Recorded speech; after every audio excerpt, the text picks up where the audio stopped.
You apologized. You don't even know what for.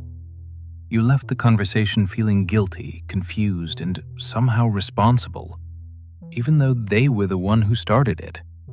And the worst part? You're not sure if you overreacted, or if anything even happened at all.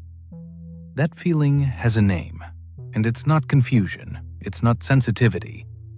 It's the result of a very specific set of psychological tactics, most of which the person using them doesn't even realize they're using.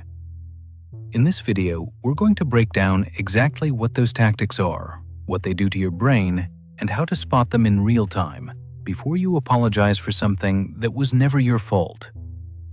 Here's what most people get wrong about manipulation. They think it looks like a villain twirling a mustache, obvious, dramatic, easy to spot. But the research tells a completely different story. The most effective manipulation is invisible. Not because the manipulator is a genius, but because it exploits the exact same brain systems that make you a good, empathetic, socially functioning human being. 6 peer-reviewed studies. 6 psychological mechanisms. By the end of this video, you will know exactly what's happening in your brain when someone manipulates you, and you'll have a framework to catch it before it catches you. Let's start with the one that explains that feeling of apologizing for something you didn't do. Number 1. Gaslighting.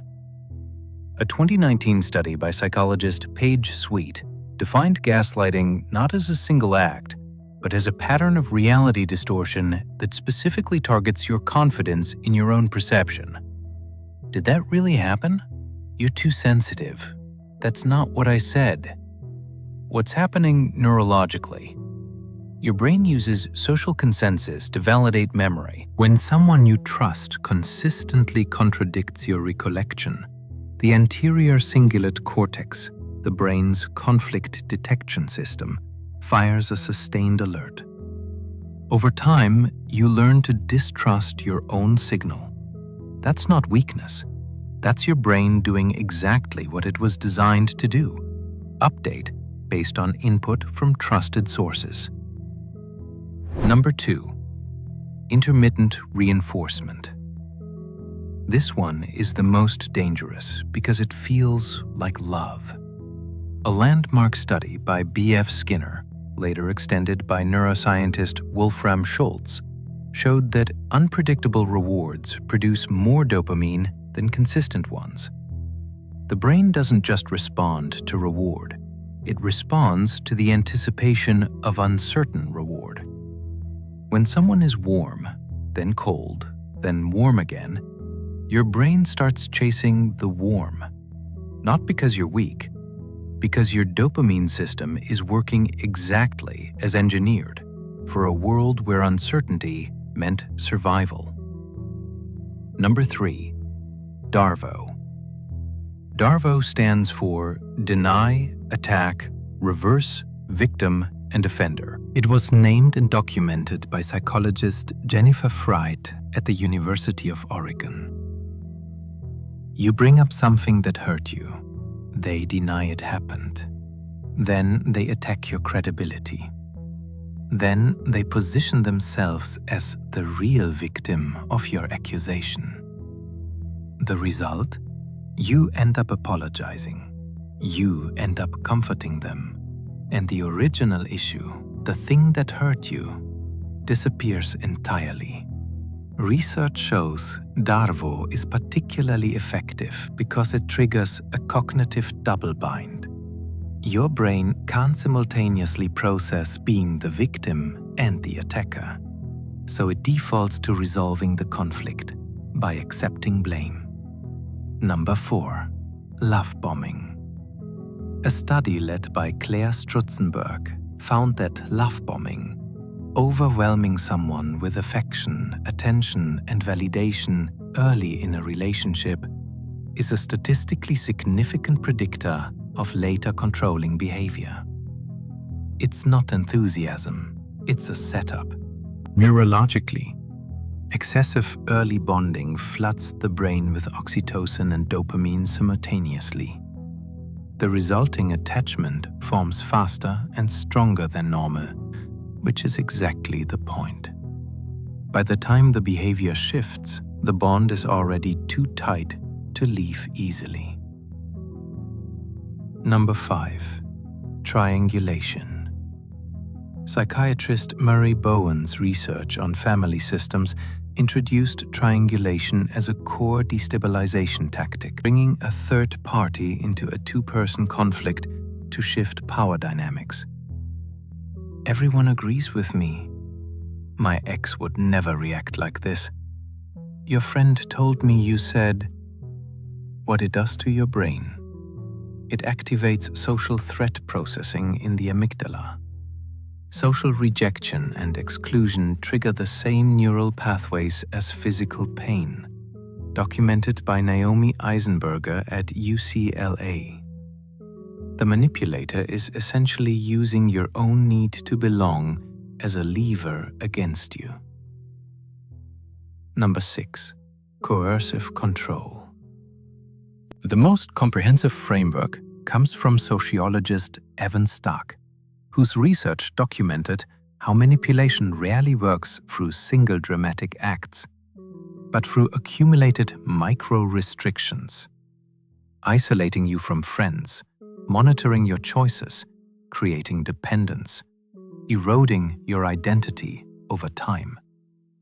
The reason it's invisible, each individual act seems trivial.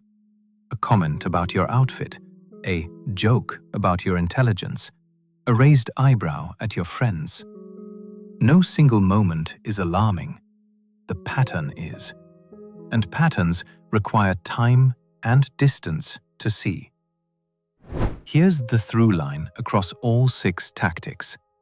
They all exploit the same core feature of your brain, the need for social coherence. Your brain is not designed to process the possibility that someone close to you is systematically deceiving you. It's too metabolically expensive, too socially destabilizing. So it defaults to the more efficient explanation. Something is wrong with your perception. You're overreacting. You're too sensitive. This is sometimes called betrayal blindness, a term coined by Jennifer Fried. The closer someone is to you, the harder it is for your brain to accurately assess their behavior. Not because you're naive, because trust is an evolutionary shortcut your brain runs to conserve energy. The manipulation doesn't beat your intelligence, it beats your biology.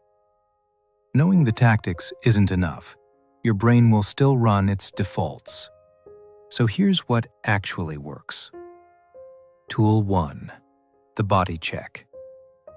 Manipulation reliably produces a specific somatic signature, confusion, fogginess, and a vague sense that you did something wrong but can't identify what. Before you apologize, pause. Ask, do I actually know what I'm sorry for? If the answer is no, don't apologize yet. Tool 2. The pattern log. Because coercive control works through accumulation, you need to track over time. Write down interactions that leave you feeling confused, guilty, or smaller than before. Not to build a case. To make the pattern visible to your own brain, which is otherwise designed to minimize it. Tool 3. Third-party reality check.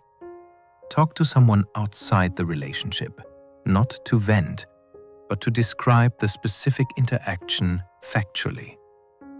Other people's brains don't have the trust shortcut that yours does. They'll see what you can't. If any of this felt familiar, that's not an accident. These tactics are effective precisely because they're invisible. Recognizing them is the first step to not being controlled by them. And here's the uncomfortable follow-up question. If these tactics work so well on other people, who's used them on you, and when? There's one specific relationship dynamic where manipulation is almost guaranteed to exist. Most people stay in it for years, and almost no one talks about the neuroscience behind why it's so hard to leave. That's the next video.